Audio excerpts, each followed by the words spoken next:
पावक पर्वत पर जूते और चप्पल पहन के जाते हैं। वो सिद्ध शिला सम गिरिवर की अभिनय का दुष्फल पाते हैं। जिस पर्वत के बंधन से नरक पशुगति के बंध कट जाते हैं। उस पुण्य प्रदायी पर्वत पर जाकर क्यों पाप कमाते हैं। क्यों नियम के पर्वत पर जाकर नहीं कुछ खरीद कर खाओगे। देकर परोक्ष सहयोग ना इनकी हिम्मत और बढ़ाओगे। सोशल मीडिया पर जैन समाज के सबसे लोकप्रिय जैन न्यूज चैनल महालक्ष्मी की ओर से सुबह सुबह बहुत पावन दिन है आज, बहुत बड़ा दिन है आज। जी हाँ, दिन की लंबाई छोटी हो बड़ी हो उससे मतलब नहीं है, पवित्रता पावनता में बहुत बड़ा है। आज के दिन को कहते हैं श्रावण शुक्ल सप्तमी, बहुत कम कहते हैं, जैनों में तो कहा जाता है आज मोक्ष सप्तमी का दिन है। जी हाँ, निर्वाण लाडू चढ़ रहा है श्री सम्मेश शिखर जी में, उसकी बात बाद में करेंगे। पर हाँ, ऐसा पावन दिन और अपने थंब में क्या पड़ा हैरान की बात, कहते हैं सबसे उत्तम क्षमा का प्रेरक प्रतीक रूप से रहा है तो भगवान पार्श्वनाथ रहे हैं। संवरदेव ने कैसे उन पर उपसर्ग किया, 7 दिन तक पत्थर बरसाए, अग्नि बरसाई, सब कुछ बरसाई, वह हिले नहीं रंच मात्र भी। भाई वज्र नारायण सहनन था, कोई क्या कर सकता है उसके ऊपर। तो संवर देवी थक हार कर जब कहते हैं जब पीछे पड़ गई, मुसीबत मौत आने लगी, तो उन्हीं के चरणों में आके उत्तम क्षमा मिल गई। तो क्या उनसे बड़ी क्षमा भी किसी की हो सकती है? जी हाँ, आज यही सवाल आपके पास लाए हैं। उनसे बड़ी भी किसी की क्षमा है, ऐसी बेमिसाल रूप से आज वही आपसे बात कर रहे।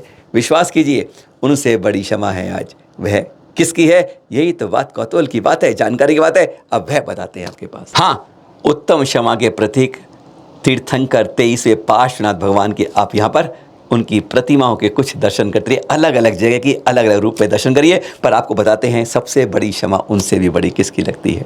बहुत समय पहले की बात, पारस प्रभु से भी पहले की बात है क्षमा के लिए। तो राजा अरविंद के राजगृह पोदनपुर की बात कर रहे हैं हम आपसे। उनके राजपुरोहित थे, एक राजपुरोहित के 2 बेटे थे, एक बड़ा एक छोटा। बड़ा निकम्मा था, छोटा होशियार था। उनकी दोनों की शादी करवा दी, दोनों की पत्नी आ गई। निकम्मे बेटे की अच्छी पत्नी थी, गुणी पत्नी थी। रूप पे मत जाइए, गुणों पे जाइए। छोटा बेटा बहुत सीधा साधा होशियार, एकदम हर चीज़ में सुंदर, हर चीज़ में प्रवीण था। उसकी पत्नी गलत नीयत वाली थी। ऐसे ही समय होता है, समाचार में कहते हैं दुनिया में ऐसे ही खेल होते हैं, एक बढ़िया दूसरा निकम्मा, एक कम्मा दूसरा निकम्मा, यही होता है हमारे यहाँ। हाँ, तो ऐसे ही चलता रहा। जो राजपुरोहित था, जो उनके पिता थे दोनों बेटों के, राजपुरोहित ने एक बार दीक्षा ले ली। अब राजपुरोहित की सीट खाली हो गई। राजा अरविंद ने सोचा कि क्यों नहीं, क्योंकि बड़ा बेटा वह भी जानते थे निकम्मा, हर कोई जानता था, पूरा नगर जानता था, इसलिए छोटे बेटे को उसके साथ राजपुरोहित की गद्दी मिल जाती है। महल के अंदर बड़ा अकड़ू होता है, बदला लेने की आती है, गुस्सा आता है, बहुत ज़्यादा कैर। कहते हैं ना, मौका देखता है हर कोई, चाहे दुश्मन भी हो, चाहे कोई और चालाक भी हो, बस मौके के इंतजार में रहने लगा। एक बार क्या हुआ, युद्ध के लिए तैयारी हुई, पड़ोस ने युद्ध कर दिया, शत्रु ने युद्ध कर दिया है, तो राजा गया और साथ में राजपुरोहित के रूप में वह भी गया। दोनों गए। इधर जो निकम्मा बेटा था उसकी नज़र थी छोटी बेटे की बहू के ऊपर। आजकल बहुत कुछ होता है, आजकल हमारे मोहल्लों में, गलियों में कहीं महिलाएं सुरक्षित नहीं है। ये आज नहीं, पारस प्रभु से बहुत अनेकों हजारों लाखों वर्ष पहले की बात कर रहे हैं, तब भी ऐसा था। यह संसार बदला नहीं है तब से, पर कम था। आज तो घर में ही ऐसे रावण पैदा होते हैं, ऐसी बात होती है। तो हाँ, दोनों में गलत संबंध होते रहे।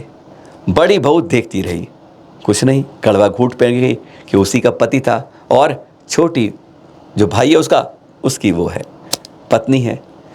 आता है, जीत के आते हैं राजा के साथ, वह राजपुरोहित भी, वह उसे बताती है सारी कहानी। वह विश्वास नहीं करता, क्यों? आजकल ऐसे विश्वास नहीं करे जाते हैं। वो भी वैसे सद्गुणी था, कहता मैं नहीं ये सोचता। उसने दिखाया तो कक्ष में दोनों को उस तरह अंतरंग रूप में पाया, दृश्य मन चकरा गया। वह तुरंत न्याय के लिए राजा के पास गया। ऐसा हुआ है, राजा ने जांच की और पता लगा, हाँ बिल्कुल बहुत बड़ा दोषी है तो। और फिर उसने तत्काल उसका मुंह लपेटा गंदे और गधे में बैठा के राज्य से बाहर निकाल दिया। देखते हैं अब क्या होता है उसके बाद।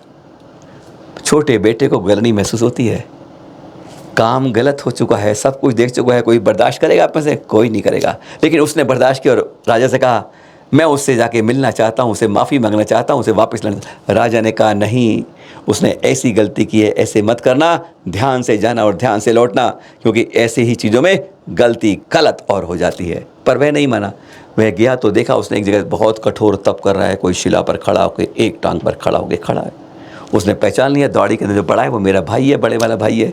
वो हाथ जोड़ के क्षमा मांगता है। गजब की बात है, यानी जो गलती करता है वो ऐंठ दिखाता है और जो गलती नहीं करता है वह क्षमा मांगता है।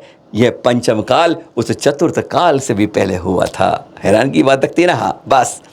लेकिन बड़े को क्रोध आता है, खूब क्रोध करता है, खूब क्रोध करता है, और जो शला में तब डरता उसी को दे मारता है उसके ऊपर। रुकता नहीं है। 1 2 3 4 वह हाथ जोड़ के उसे क्षमा ही करता रहता है। छोटा भाई बड़े को क्षमा करता है और वो क्षमा करते करते प्राणांत कर ले लेता है, यानी एक हत्यारा बन जाता है और एक क्षमाशील बनता है। उसकी क्षमा हम कहते हैं पारस प्रभु से भी बड़ी थी। प्राण निकल गए लेकिन उसने बड़े भाई से क्षमा ही मांगता रहा। गलती किसकी थी तब भी उससे क्षमा मांगता रहा। यह उससे बड़ी क्षमा थी। कौन थे वो? उनका नाम था मरुभूति, और जो बड़ा भाई था उसका नाम था कमठ। जी हाँ, इसी कमठ को हम पहचानते हैं जब संवरदेव ने उपसर्ग किया था। वास्तव में उपसर्ग संवरदेव नहीं कहता, यह 10 भव पहले पारस प्रभु के, इस भव में हमारे पारस प्रभु जो भव था वह मरुभूति होता। इसलिए कहा जाता है कि मरुभूति की क्षमा पारस प्रभु की क्षमा से बड़ी थी 10 भव पूर्व। आनंद लीजिए आज के दिन का, निर्वाण लाडू चढ़ाइए और शपथ लीजिए कि हम चल अचल तीर्थों की सुरक्षा के लिए, संरक्षण संवर्धन के हमेशा आगे रहेंगे। तन मन धन से प्राण चला जाए पर तीर्थों की सुरक्षा के लिए कदम पीछे कभी नहीं हटा जाए। सादर जय जिनेंद्र।